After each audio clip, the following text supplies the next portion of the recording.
Okay, we talked some. I did a video on this contrast. Two things are false. At least one of them is false. Two things are false. At least one of them is false. Okay. Now I want to talk about some of the English ways to express that you'll encounter in real life and in the exercises. Okay. This one is going to be tricky because in actual usage, we're a little clumsy about this. Okay, so we're going to talk about how to treat both not both. Okay, two things are false, right? Neither is true. So neither nor is going to be a nice way to express that. And that highlights for you that saying two things are false, might highlight for you that saying two things are false, right, is denying that either is true. Is either true? Nope, neither. Neither A nor B. Neither A nor B. Okay? Now, unlike Hardegree, I do not need you to express the English to use a form that he takes to be the most natural choice for these words. You just have to correctly express the truth conditions, and there are two ways to do it. And you don't have to say, well, when it's neither nor, I have to use this form. When it's both not, I do something else. No. They both say the same thing. So, neither nor, neither Ann nor Bob is here, right? Says Ann is not here and Bob is not here. Okay?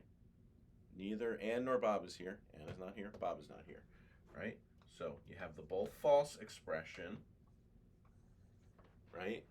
A natural way to express neither nor, right, is to say not either. Not either. I'll throw that up here as another phrase.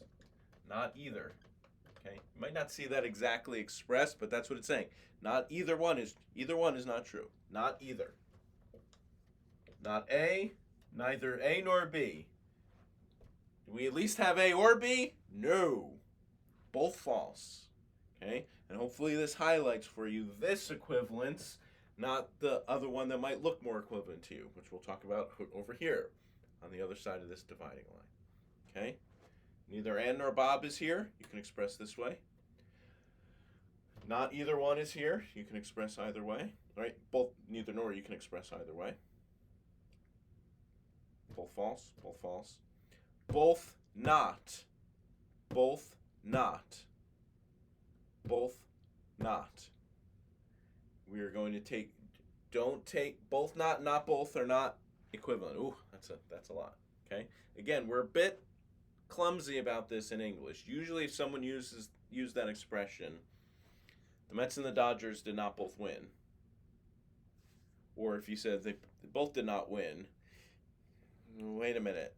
Do you mean it's not true that they both but maybe one of them did, or do you mean okay? So, but if we're being strict and careful, this is the way to express this. Both are false. Both are false. Both not either. Both false. Both false. Both false. Sorry for repeating. Both false. Both are false. Which ones are false? Both. Okay? Each one is false. Both not. Okay? It's on the symbolization guide, so if you get to that point in the exercise, you're like, too much. Both and not, right? Check it. These are the ways of saying two things are each false. Both are false. Okay, remember on the chart that means no Ann, no Bob. False, false. Okay? All right?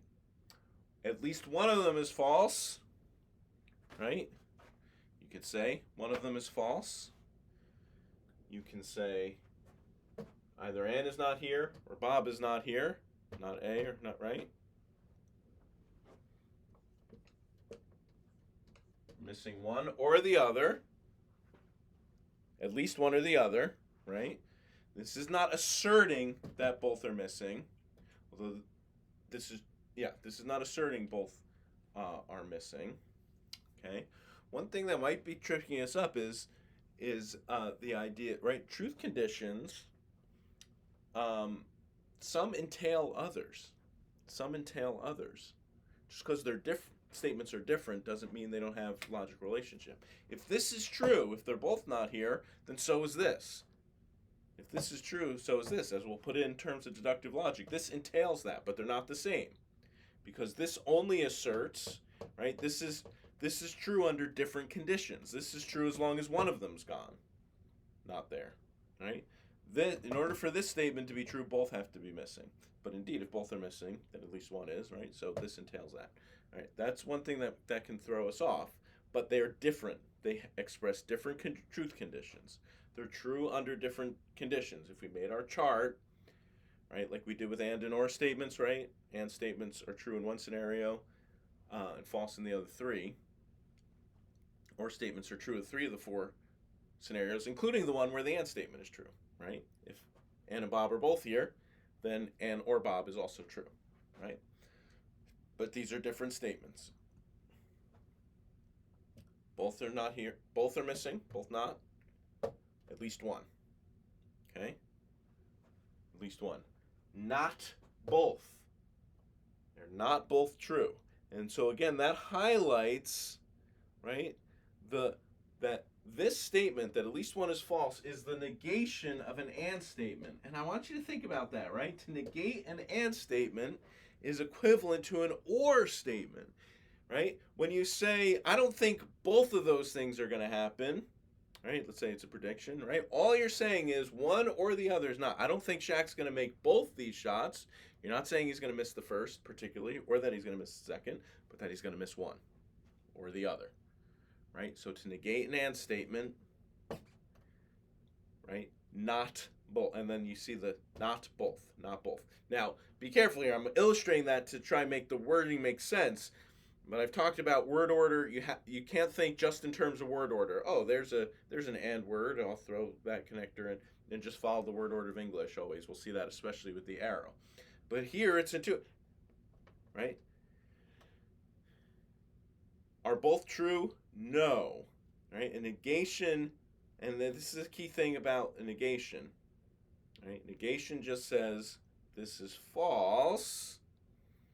Right? It's not opposite in the sense of, right, both. This says both are true. This just says no, they're not both true. Not both true. Right? At least one is false. At least one is false. Okay.